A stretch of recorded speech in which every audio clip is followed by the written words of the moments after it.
السلام عليكم ورحمة الله وبركاته. waxaan salaamayaa macallimiinta sharafta leh, maamulka SFC, ardayda, marti sharafka, aqoon-yahanka nagala soo qayb galay. Sidoo kale waxaan si gaar ah u salaamayaa fasalkayga jiilka cusub group 10 oo aan leeyahay aad iyo aad umahadsantihiin. Sharaf weyn ayay inoo tahay maanta inaan caawa halkan aan ku kulanno annagoo u taagan horumar, wadajir, waxbarasho tayo leh.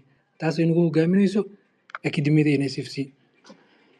markaan u guda galo qodobkayga oo maxaa la lahaa ii sheeg layer 1 iyo layer 2 waxa u dhexeeya waxaan ka hadli doonaa oo diiradda ku saari doonaa farqigooda, faa'iidadooda iyo dhibaatooyinkooda. Okay. Layer 1 waa blockchain-ka ugu weyn meesha wax walba oo rasmi ka dhacaan ayaa waxaa loo yaqaanaa layer 1.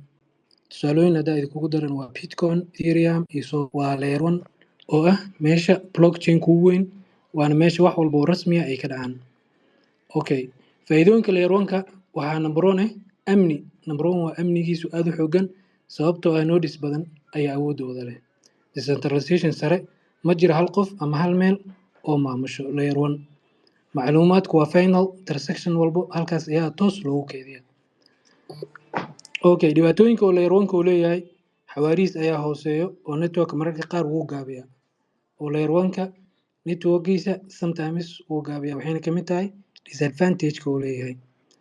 Feegiis oo sareeya sometimes gaar ahaan marka aad dad badan wax sameynayaan waa dhibaatooyinka uu leeyahay. Scalability xadidan ma qaadi karo malaayiin transaction hal mar inay wada dhacaan waxayna ka mid tahay layer 1 disadvantage-kiisa. Okay, haddaan idiin soo koobo waqtigu aad u yar iyo ardayda iga dambaysa oo badan waxaan markaan usii gudgeli doonaa layer 2. Layer 2 waa tiknoolajiyad ku kordhisan layer 1-ka oo loogu talagalay inay kordhiso xawaaraha lana dhimo qarashka lana fududeeyo isticmaalka. Tusaalooyin hadda idinkugu soo qaato layer 2-yadu way badan yihiin. Optimism ayaa ka mid ah, Base ayaa ka mid ah, Plugin ayaa ka mid ah. Waa layer 2-yo oo ku dhisan layer 1-ka. Faa'iidada layer 2-ga waxaa ka mid ah gas fee-gu aad u hooseeyo, xawaaruhu aad u sareeyo, scalability fiican, 100 kun iyo hal mar wax samayn karaan. Amniga layer 1 ayay ku dhisan yihiin oo xagga amniga. Dhibaatooyinka hadda wax idinkugu daro waa centralized. Qaar yar oo waxaa jiro operator ay maamulaan sometimes. Isticmaalkeedu waa adag yahay. Waxay ka mid tahay maxaa la lahaa dhibaatooyinka layer 2-ga waxayna maxaa la lahaa ku tiirsan tahay layer 1-ka. Sometimes haddii layer 1-ka uu ciladoobo layer 2 way saameysaa. Farqiga ugu weyn hadda idiin soo koobo layer 1 waa aasaaska iyo amniga. Layer 2-na waa xawaaraha iyo jabnida dhanka V-ga.